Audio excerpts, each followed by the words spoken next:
महासत्ता सुवर्ण छत golden महाछत्र in what संगठन। महासत्ता सुवर्ण छत वाट संगठनमा महास्वर्ण छत्र।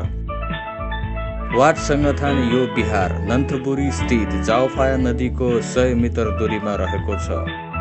सर्वप्रथम वाट संगठनको उपयुक्त स्थानमा ठुलो बुद्ध मूर्तिको स्थापना गरिएको थियो। यो बुद्ध मूर्ति यस बिहारको उपोषद हलमा 200 वर्ष पुरानो ठुलो बुद्ध मूर्ति छ, जुन 10 मिटर अग्लो र 4 मिटर फराकिलो छ। जुन उपोषद हल बनाउने योजना अनुसार बुद्ध सम्बत 2536 मा उपोषद व्रत लिने र ध्यान गर्नको निमित्त उपोषद हल बनाउने प्रक्रिया सुरु भएको थियो। सर्वप्रथम यो फलामे फ्रेमबाट बनाइएको थियो। यसपछि यसमा ठुला ठुला सिसाले स्तूपा बनाइएको थियो। वाट संगठनमा अष्टाकार सिसाले बनाइएको स्तूपामाथि स्वर्ण छत्र राख्ने परिकल्पना आचार्य लम्फो सोनमको हो। उहाँको परिकल्पना अनुसार जंगली वातावरणमा सिसाले स्तूपा आकारमा उपोषद हलको निर्माण गर्ने र त्यसभित्र ठुलो बुद्ध मूर्ति स्थापना गर्ने हो, जसमा धेरै अष्टशील लिनेहरूले ध्यान, साधना र बुद्ध पूजा गर्न सकिनेछ। हाल उपोषद अष्टाकार धम्महल बनिसकेको छ। अब यसमा सुनौलो गजुरको रूपमा स्वर्ण महाछत्र स्थापना गर्ने काम चाहिँ बाँकी रहेको छ। स्वर्ण छत्र राख्नकै निमित्त हाल निर्माण कार्य भइरहेको छ। स्वर्ण एक प्राचीन शब्द हो जसको अर्थ हुन्छ पहेँलो सुनको रङ।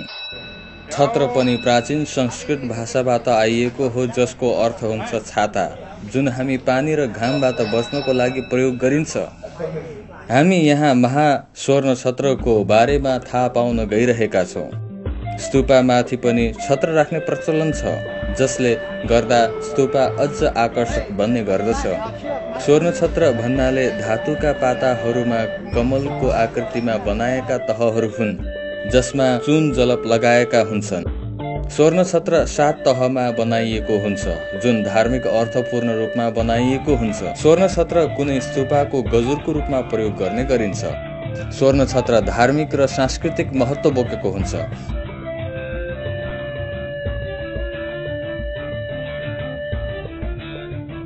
स्वर्ण छत्र आकर्षक हुनुको साथै स्तूपाको शोभा पनि बढाइएको हुनेछ। महास्वर्ण छत्रका विभिन्न बुद्धका शिक्षा पदसँग सम्बन्धित छ। ती यस प्रकारका छन्। 1. कमलाकार हुनाको अर्थ कमल जस्तै हिलो माटोबाट निर्लिप्त हुनु र पवित्र हुनु हो। 2. कमल स्वर्ण हुनाले पवित्र ज्ञानको प्रतीकको रूपमा लिइन्छ, त्यस्तै यो प्रज्ञाको प्रतीकको रूपमा लिइन्छ। 3. कमलाकार 7 तहहरूले 7 सम्यक सम्बोधिको प्रतिनिधित्व गर्दछ। 4. कमलाकार 7 तहहरूले 7 स्वर्गलौकीय र पारलौकिक ध्यान साधनाको प्रतिनिधित्व गर्दछ। 5. कमलको एस गजुरको रूपमा रहने भएकोले यो एस प्रकृतिको रूपमा पनि लिने गरिन्छ। यो छत्रको भार करिब 2 टन हुने र यसमा सुन मात्र 5 किलोग्राम प्रयोग गरिएको छ।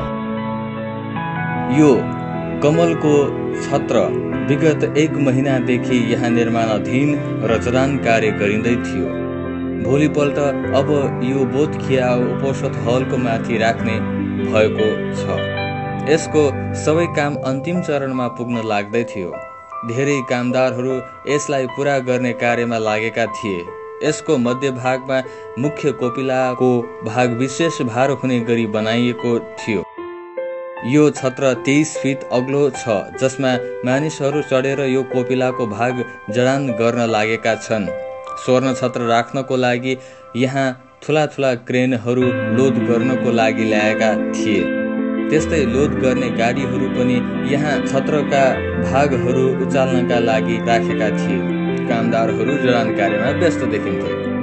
काष्ठकलाकृतिमय भवन अगाडि केही सिसाका साना साना स्तूपाहरू बिक्रीको लागि राखेका थिए।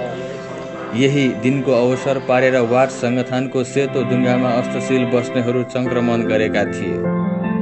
सेतो डुङ्गामा धेरै महिला र पुरुषहरू अष्टशील पालन गरी सेतो लुगा लगाएका संक्रमण गर्नको निम्ति आएका थिए।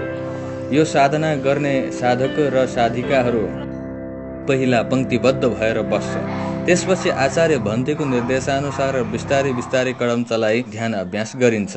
यो साधना गर्ने साधक र साधिकाहरू पहिला पंक्तिबद्ध भएर बस्छ। त्यसपछि आचार्य भन्तेको निर्देशानुसार बिस्तारै बिस्तारै कदम चलाएर ध्यान अभ्यास गरिन्छ। आचार्य भन्तेको निर्देशानुसार सबै साधक साधिकाहरू बिस्तारै एकाग्र भएर आफ्नो हिँडाइमा होसपूर्वक कदम चलाई यो ध्यान अभ्यास गर्न तयार भएका थिए। यो ध्यान अभ्यास गर्दा पञ्चेन्द्रियमा नियन्त्रणको आवश्यक पर्दछ।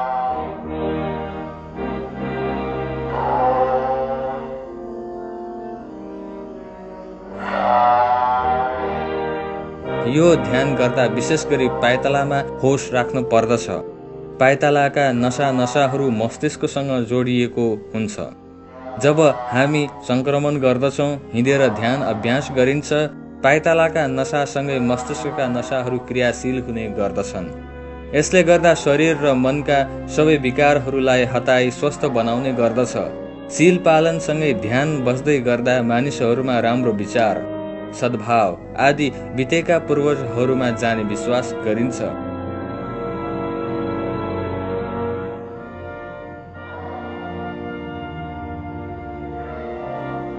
गौतम बुद्ध भन्नुहुन्छ, हामी 100 वर्ष बाँच्नुभन्दा बरु एक दिन शील पालन गर्नाले हाम्रो जीवन धन्य हुने गर्दछ र उसले सुगति प्राप्त गर्ने गर्दछ।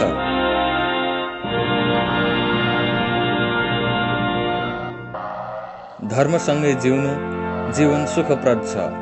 विशेष गरी स्वर्ण छत्र राख्ने कार्यक्रम ध्यान र धर्मको क्रियाकलापमा मद्दत गर्नु हो।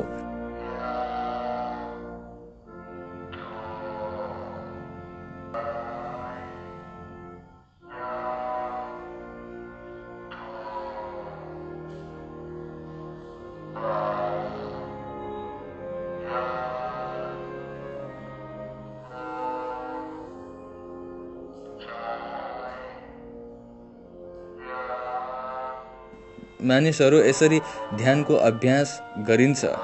1. सर्वप्रथम सबै पंक्तिबद्ध भएर बस्ने। 2.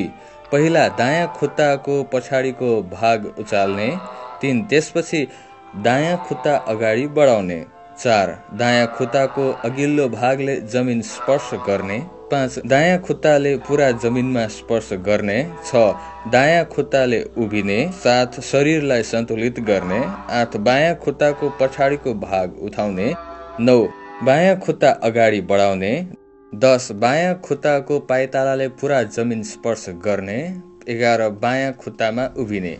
एवं रीतले यो साधना निरन्तर रूपमा अभ्यास गर्ने गरिन्छ।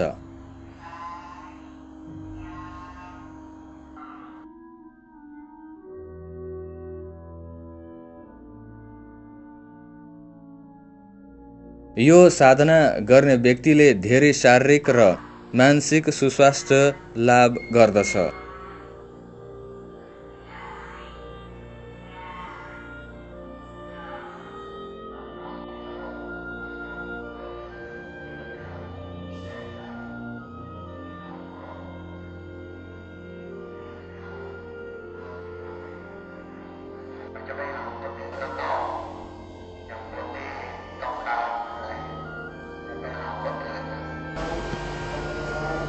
त्यसपछि सबै एकै ठाउँमा बसी आपसमा मैत्री बाँडेर फोटो सेसन पनि गरेका थिए।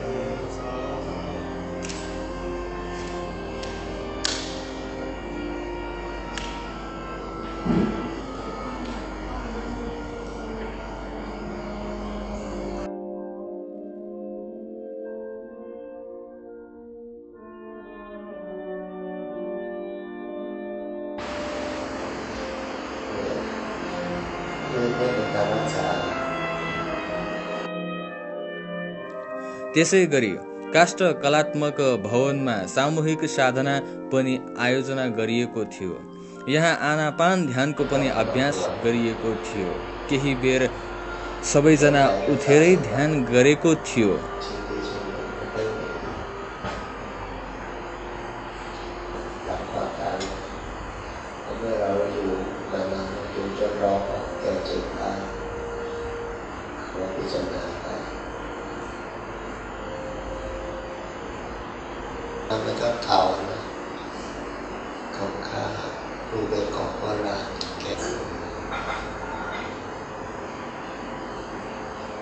त्यसपछि सबै साधक साधिकाहरू ध्यान गर्नको लागि पलेती कसेर